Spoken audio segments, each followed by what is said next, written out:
तौबा तौबा और जानम का अगर खुमार आपके ऊपर से उतर गया है तो आइए अब बैड न्यूज का थोड़ा सा मूवी एनालिसिस भी कर लेते हैं।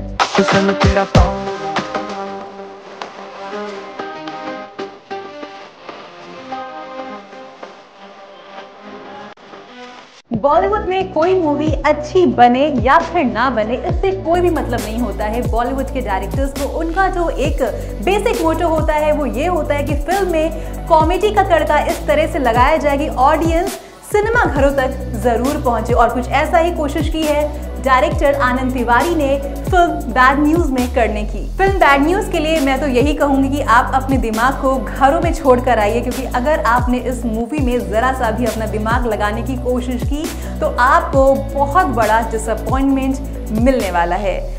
अब फिल्म बैड न्यूज की बात हो ही रही है तो आइए फिल्म की थोड़ी सी कहानी भी जान लेते हैं। ये जो फिल्म है इसकी कहानी सलोनी बग्गा यानी कि तृप्ति डिमरी के इर्द गिर्द घूमती है, जो मिराकिल स्टार शेफ बनने के सपने देखती हैं, और तभी उनकी मुलाकात होती है अखिल चड्ढा सबको वड्डा से यानी कि विकी कौशल से। विकी कौशल इस मूवी में थोड़े से क्या मैं कह सकती हूँ बहुत ही फन लविंग बने हुए हैं, और साथ ही वो इतने ज़्यादा क्रेजी बने हुए हैं जिसका कोई हिसाब ही नहीं है। जैसे ही तृप्ति डिमरी जो है यानी कि सलोनी बग्गा जो स्टार कास्ट है इस फिल्म की, वो जैसे ही जाती हैं अपने काम पर विकी कौशल पीछे पीछे पहुंच जाते हैं, यानी कि तृप्ति डिमरी अपना जो भी काम करने जाती हैं क्योंकि वो बहुत ज़्यादा ही पैशनेट होती हैं अपने काम को लेके, अपने वर्क को लेके, और उनका जो सपना होता है वो ये होता है कि वो मिराकिल स्टार शेफ बन कर ही रहेंगी। लेकिन अफसोस की बात यहाँ पर ये होती है कि उनके इस सपने में खलल डालने के लिए आ जाते हैं विकी कौशल, जिनसे उनकी हो जाती है चट मंगनी पट बिया। फिर यहाँ से शुरू होता है कहानी में असली ट्विस्ट। इनकी तो हो गई चट मंगनी पट बिया, लेकिन आप सबसे मैं एक सवाल पूछना चाहती हूँ। वो सवाल ये है कि जब आप रियल लाइफ में किसी से शादी करने का फैसला लेते हैं तो आप 10 चीज़ों को ध्यान में रखते हैं। आपको रहता है कि आपका जो वुड बी हो, चाहे वो हस्बैंड हो चाहे वाइफ हो, वो किसी अच्छे जगह काम कर रहा हो, किसी अच्छे जगह पोस्टिंग हो, अच्छा पैसा कमा रहा हो, गुड लुकिंग हो, हैंडसम हो, या अगर आपकी वाइफ है तो बहुत ज़्यादा ब्यूटीफुल हो, लेकिन हाँ वो भी अर्निंग मेंबर हो। अब ऐसा लड़कों की भी डिमांड हो गई है, लेकिन इस मूवी में एकदम ऑपोजिट दिखाया गया है। दिखाया ये गया है कि जैसे ही इन दोनों की चट मंगनी पट ब्याह होता है, और वो भी कैसे होता है, बस ये मिलते हैं और उसके बाद इनकी शादी हो जाती है, और जैसे ही शादी होती है इनका हनीमून भी हो जाता है शादी के तुरंत बाद। वैसे तो रियल लाइफ में भी शादी के तुरंत बाद ही हनीमून होता है, लेकिन इस फिल्म में इनकी चीजों को इतना ज्यादा जल्दी दिखाया जाता है कि 1 मिनट को आपको लगेगा अरे ये क्या हो रहा है, अरे अभी तो शादी थी, अरे अभी तो ये हुआ था। तो जी हाँ, इस मूवी में कुछ ऐसा ही दिखाया गया है। लेकिन जैसे ही हनीमून का इनका जो दौर आता है, जो इनका जो टाइम आता है, वो जैसे ही बीतता है, और इस पीरियड में एक जो गाना है जानम बहुत ज़्यादा ही ट्रेंड भी कर चुका है, ग्लोबली बहुत अच्छे से आपने देखा होगा, नंबर 1 रैंक भी कर रहा था।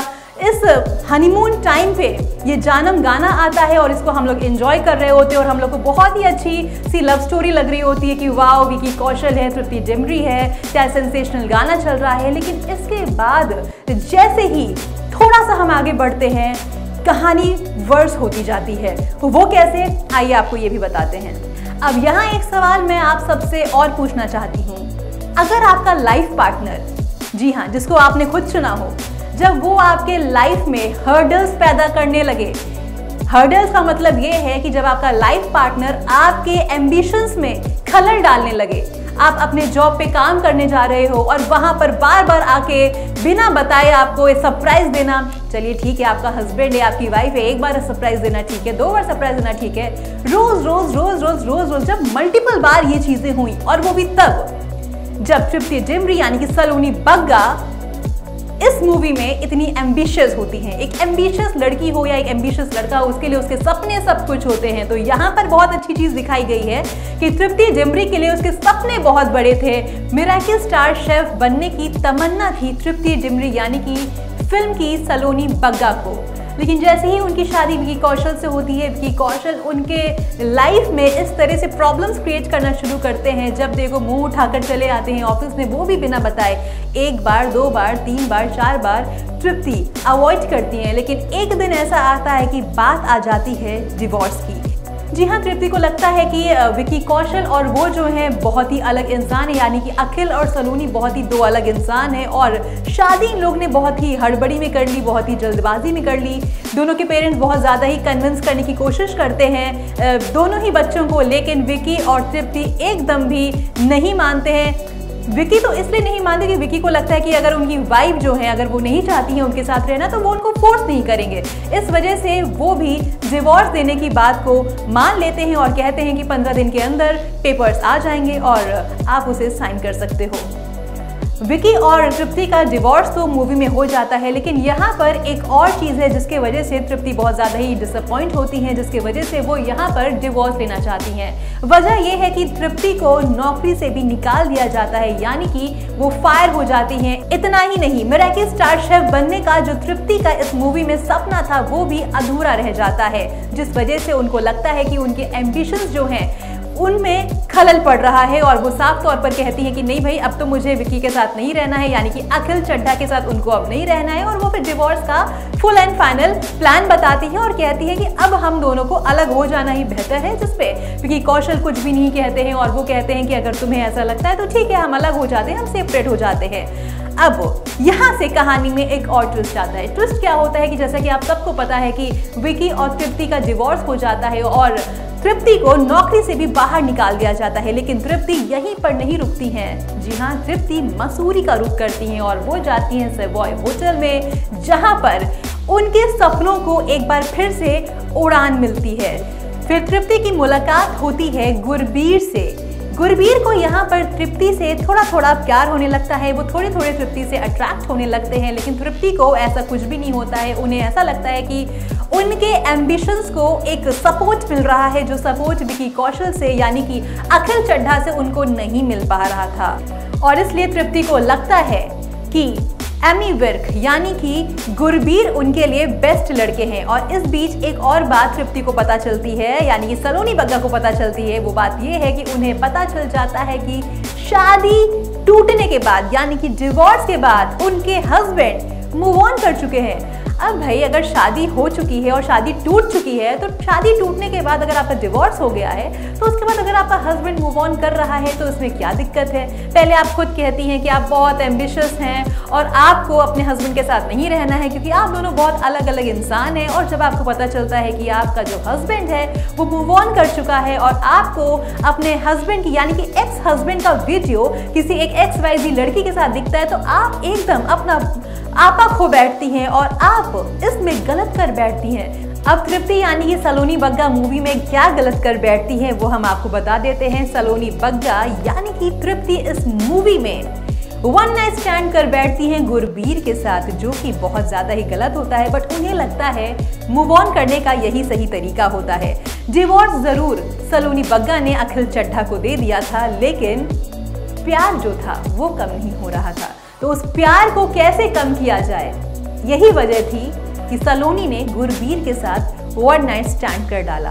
और इसके बाद विकी कौशल फिर इनके लाइफ में एक बार फिर से आते हैं और यानी कि अखिल चड्ढा इनके लाइफ में एक बार फिर से आते हैं और इनसे बहुत ज़्यादा माफ़ी मांगते हैं कि सॉरी, जो भी मैंने किया मैं बहुत गलत था, मैंने तुम्हारे एम्बिशंस को ध्यान नहीं दिया और जो भी था XYZ जो भी बातें इन लोग के बीच में होती है। उसके बाद सलोनी बग्गा अपने एक्स हस्बैंड को माफ़ कर देती हैं और विद इन 24 आवर्स वो अखिल चड्ढा के साथ वन नाइट स्टैंड कर बैठती हैं, यानी कि विद इन 24 आवर्स वो 2 लड़कों के साथ वन नाइट स्टैंड करती हैं। जिसके बाद इस मूवी में आता है बहुत बड़ा ट्विस्ट।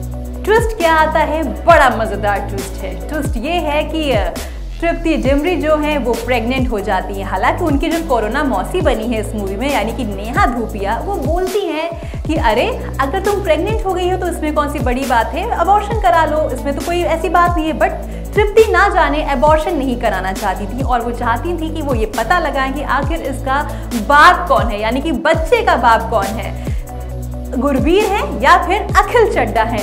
और इसके बाद तो जो मजा आता है कहानी में, यहाँ से कहानी जो है कह सकते हैं 1 स्टेप ऊपर बढ़ती है।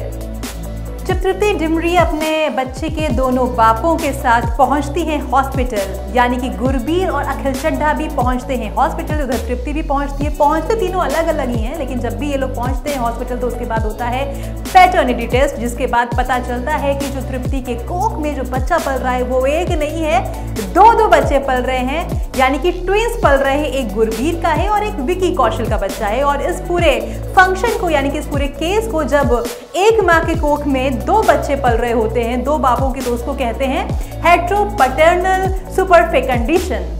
इस फिल्म का जो बेस्ट पार्ट है वो है इस फिल्म की कॉमेडी और इस फिल्म का बैकग्राउंड स्कोर, और डायरेक्टर आनंद तिवारी ने इस फिल्म को बहुत अच्छे से क्रिस्प करने की कोशिश की है।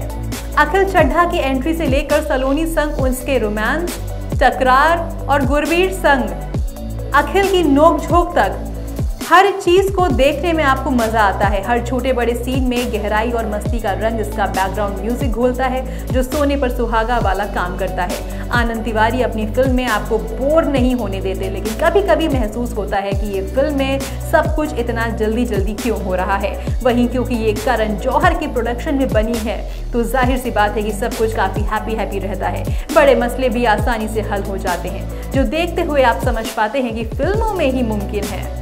इस फिल्म में सबसे स्ट्रॉन्ग कंपोनेंट्स हैं इसके एक्टर्स। तृप्ति डिमरी अपने सलोनी बग्गा के किरदार में काफी सही लग रही हैं। उनकी क्यूटनेस उनके लिए काफी बढ़िया काम करती है। वहीं विकी कौशल संग उनकी केमिस्ट्री भी लाजवाब है। गुरबीर पन्नू के रोल में एमी विर्क ने भी बढ़िया काम किया है। हालांकि उनका रोल उनके लिए कम और दिलजीत दोसांझ के लिए लिखा ज्यादा लगता है, मगर फिर भी उन्होंने उसके साथ पूरा न्याय करने की कोशिश की है। लेकिन इन दोनों और फिल्म की बाकी कास्ट से भी ज्यादा स्ट्रॉन्ग है अखिल चड्ढा के रोल में विकी कौशल, जो अपने रोल को गोलगप्पे के पानी में मिलाकर पी गए हैं। विकी कौशल ने फिल्म बैड न्यूज में बॉलीवुड के वो टिपिकल हीरो का रोल अदा किया है जो बॉलीवुड के टिपिकल हीरो करते हैं, जैसे कि वो दिल्ली के लौंडे बने हैं, जहां पर वो बहुत ज़्यादा ही हंसी मजाक करते हैं, बहुत ज़्यादा ही फन लविंग नेचर के बने हुए हैं और बहुत ही मस्ती मजाक करते हैं। दूसरी तरफ वो अपने माँ के दुलारे भी बने हैं और तीसरी तरफ वो अपने पापा का बिजनेस भी संभालते हैं और वो सलोनी के सबसे बड़े फैन हैं, लेकिन फिल्म में थोड़े से सेल्फिश भी बने हैं। और विकी के लुक्स और हॉटनेस तो भाई तौबा तौबा। बाकी दोनों किरदारों के मुकाबले विकी कौशल का किरदार थोड़ा ज्यादा गहरा है और इमोशनल ट्रांसफॉर्मेशन से भी गुजरता है। अखिल को आप अपनी आंखों के सामने सेल्फिश से सेल्फलेस बनते देखते हैं। इस कैरेक्टर डेवलपमेंट को विकी कौशल बहुत आसानी से पर्दे पर परोसते हैं। अपने डांस मूव से वो पहले ही दुनिया को अपना दीवाना बना चुके हैं। उनकी एक्टिंग कमाल है और इस फिल्म के साथ उनकी कॉमेडी भी बेमिसाल साबित हो गई है। विकी एक पूरा कंप्लीट पैकेज है जो आपको बैड न्यूज में मिलेगा।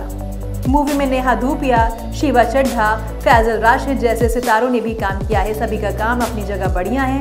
बैड न्यूज की एडिटिंग काफी क्रिस्प है। ये फिल्म कहीं भी खींची हुई नहीं लगती है, बल्कि इसमें एक दो चीजों को मिलाकर इसे थोड़ा और बड़ा किया जा सकता था।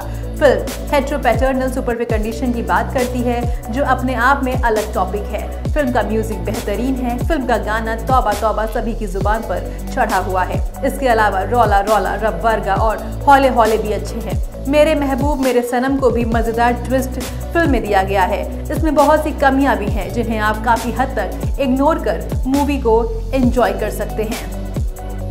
ये तो हुई फिल्म के लीड एक्टर्स की बात, और इसके अलावा अगर हम बात करें तो इस फिल्म में दो एक्ट्रेसेस और हैं जिन्हें आप बहुत अच्छे से जानते हैं। जी हाँ, चंकी पांडे की बेटी अनन्या पांडे और दूसरी ओर नेहा शर्मा। नेहा शर्मा का तो रोल फिर भी मूवी के एंड में कुछ हद तक समझ में आता है कि आखिर नेहा शर्मा को इस मूवी में क्यों रखा गया है, लेकिन पूरी मूवी देखने के बाद अनन्या पांडे की कास्टिंग क्यों की गई थी ये मुझे समझ में नहीं आया। अगर उनकी कास्टिंग नहीं भी होती तो मूवी तो भी अच्छी लगती। उनका जिस तरीके से जब मूवी शुरू होती है और जिस तरीके से उनको एक बहुत बड़ा सा थैंक्स बोला गया है, मेरे समझ से परे है कि आखिर अनन्या पांडे ने कौन सा बहुत अच्छा काम किया है इस मूवी में। उनका काम एकदम भी अप्रिशिएट करने वाला नहीं है। वो हमेशा ही जो एक तरीके से बोलती आ रही हैं वैसे ही वो बोलती हैं। छोटा सा गेस्ट अपीयरेंस है बट वो भी ना के बराबर है। अगर मेरा कहने का मतलब इन शॉर्ट ये है कि अगर फिल्म में अनन्या पांडे को नहीं भी रखते तब भी कुछ इनका घटता नहीं। वो एक फालतू का एड ऑन है जो मुझे लग रहा है मेरी नज़रों में। तो फिल्म अभी इसी फ्राइडे रिलीज हुई है और पहले दिन का बॉक्स ऑफिस कलेक्शन जो है वो 8.2 करोड़ तक पहुंच चुका है। आने वाले टाइम में ये फिल्म बॉक्स ऑफिस पर क्या कमाल दिखाती है, कितनी कमाई करती है, ये भी हम आपको वक्त के साथ बताते रहेंगे। अगर आप हमसे पूछें यानी कि इतिराज प्रोडक्शन से पूछें कि हम इस मूवी को यानी कि बैड न्यूज़ को कितना रेट देते हैं, तो हमारी रेटिंग है 3.5 स्टार्स।